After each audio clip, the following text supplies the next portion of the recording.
In the parlance of the day, he was the Sahib Quran, the universal ruler, the master of an auspicious conjunction, whose coming has been foretold, whose identity is confirmed astrologically. His name was Suleiman, after Solomon, the wise king of the Old Testament.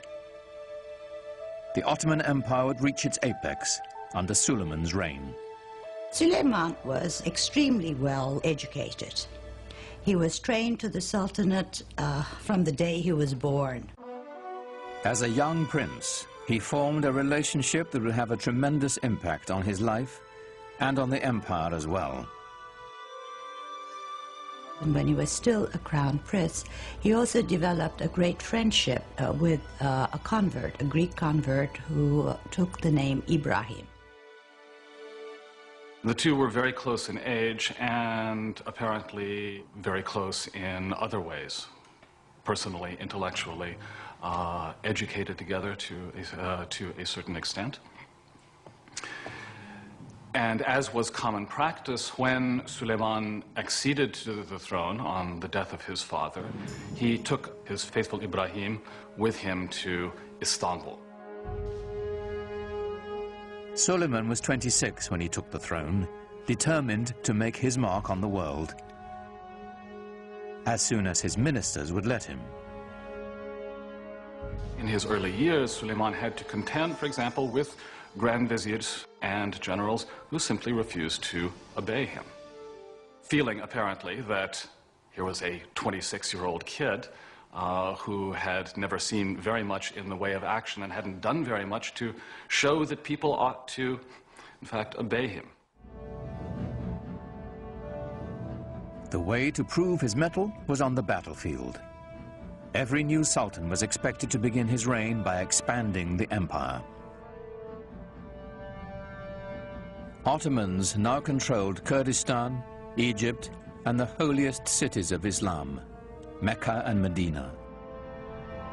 Suleiman set his sights on Belgrade in Hungary, the stepping stone to Europe.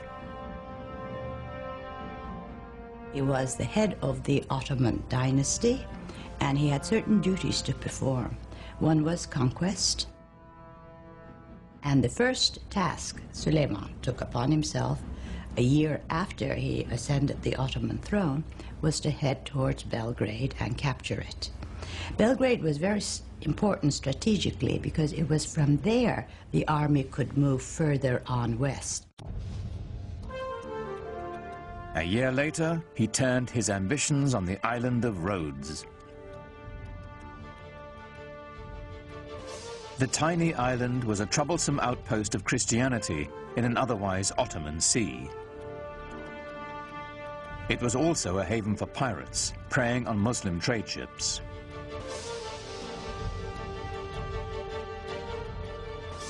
The 50,000 defenders of Rhodes manned one of the strongest forts in the world. Suleiman decided on a tactic other than relying on gunfire from his huge cannons. A new tactic, seldom used until that time. The Ottomans are the first major force to actually develop new ways of harnessing gunpowder to the cause of military expansion in creative ways. Ottoman sappers dug out a series of 50 tunnels near the base of the fort so they could mine its foundations.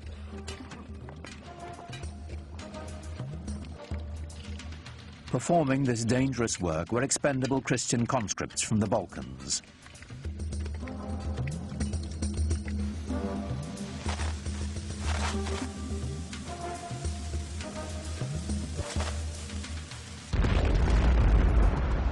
The resulting explosion signaled a furious 6-hour Ottoman assault. But the Turks were beaten back. Then, after 145 days of siege, the exhausted Christian defenders finally negotiated a truce. The Ottomans had won.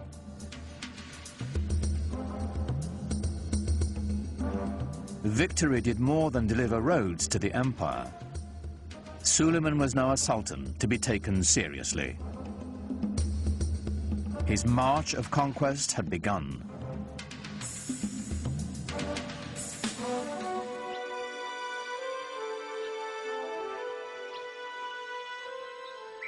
Europe grew to fear the name of Suleiman. But within his own borders, he had another reputation. Islamic history remembers him as Kunan, the lawgiver. Ottomans were really bureaucrats in full sense of the word. They kept every single record, and in order to control the different peoples who participated in the world of the Ottomans, they had to have very carefully sorted out legal systems. Under Suleiman, a single legal system was defined for the sprawling empire. His laws would later become the basis of constitutions for several other nations. Well, Suleiman was the supreme monarch of the area. He was the center of the world.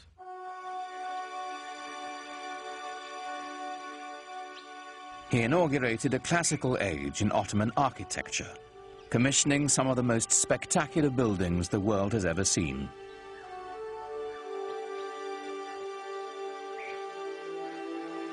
Suleiman was in a unique position of wealth and of consolidation, and he focused his attention on developing monumental architecture to commemorate his great dynasty and himself.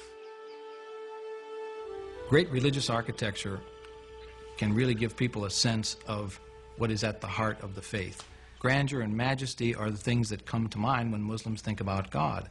A building that is grand and majestic can immediately remind people of the glory of God. Suleiman's chief architect, Sinon, was a man whose vision perfectly complemented the empire builder. Sinon perfected the signature structure of Islam, the domed mosque.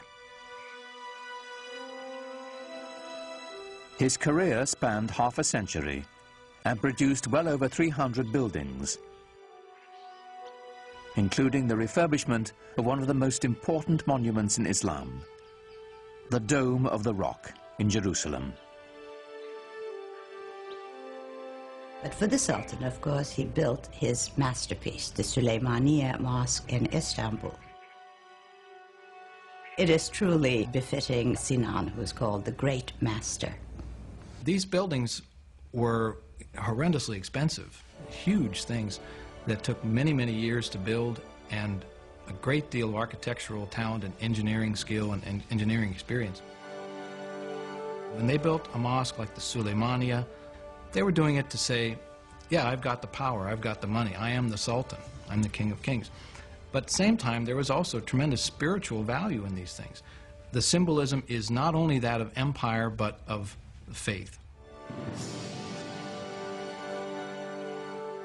In the spirit of Muhammad's teaching, the Great Mosque was a center of social services, complete with a hospital, school, and library. At its inauguration, it's said Suleiman gazed at it with awe and exclaimed, "O Solomon, I have surpassed thee."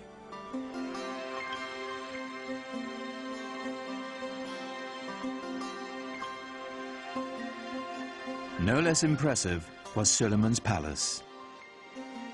Topkapi was both the seat of government and his private dwelling. Suleiman was also a great patron of the arts. And since the empire was very rich, the best artisans were there. So everything started flourishing. The architecture or the arts of his period show the first golden age of the Ottoman world.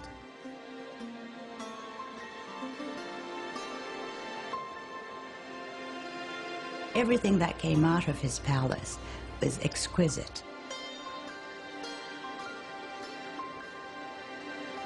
Suleiman himself was a goldsmith.